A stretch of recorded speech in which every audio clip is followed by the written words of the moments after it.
வசனம் சொல்லுது, கர்த்தர் லோத்து மேல வச்ச தயவினால் தேவ தூதனை அனுப்பி ஊருக்கு வெளியே கொண்டு வந்தார். இயேசுவின் நாமத்தினால சொல்றேன், உங்க மேல வச்சிருக்கிற கிருபையினால் நீங்க வெளியே வந்து கொண்டிருக்கிறீர்கள். நீங்க வெளியே வந்துட்டு இருக்கிறீங்க. உங்க கடல்ல இருந்து நீங்க வெளியே வந்துட்டு இருக்கிறீங்க. வசனம் சொல்லுது, ஊருக்கு வெளியே கொண்டு வந்தார்கள். இயேசுவின் நாமத்தினால உன் பிரச்சனையை விட்டு கர்த்தர் வெளியே கொண்டு வந்து கொண்டிருக்கிறார். நீ வெளியே வந்து கொண்டிருக்கிற உன் கண்ணீர் வந்து வெளியே வந்து கொண்டிருக்கிற உன் கவலையிலிருந்து வெளியே வந்து கொண்டிருக்கிற உன் பாவத்திலிருந்து வெளியே வந்து கொண்டிருக்கிற நீ வெளியே வந்து கொண்டிருக்கிற ஏதோ பெருசா ஏதோ நீ பண்ணிட்டு இருக்கிறார் அல்ல. கர்த்தர் மேல் வைத்த கிருபையினால், கர்த்தர் மேல் வச்சிருக்க கிருபையினால் தேவதூதர் கரத்தை பிடிச்சி இழுத்துட்டு வந்தாங்க.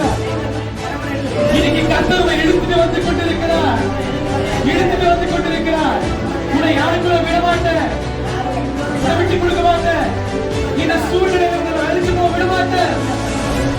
இந்த பிசாசுடைய போராட்டத்தை விட மாட்டேன். உன்னை இழுத்து கொண்டு வந்து கொண்டிருக்கிறார். உங்களை விட்டு வெளியே கொண்டு வந்து கொண்டிருக்கிறார். நீ உள்ளே இருந்த நேரம் முடிந்தது. நீ பிரச்சனையில மாட்டிட்டு இருந்த நேரம் முடிந்தது. இதோ நீ கிருபையினால் வெளியே வந்து கொண்டிருக்கிற. நீ கிருபையினால் வெளியே வந்து கொண்டிருக்கிற.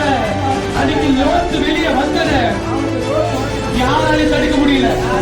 இப்ப நீ வெளியே வருகிறத யாராலையும் தடுக்க முடியல, யாராலையும் தடுக்க முடியாது.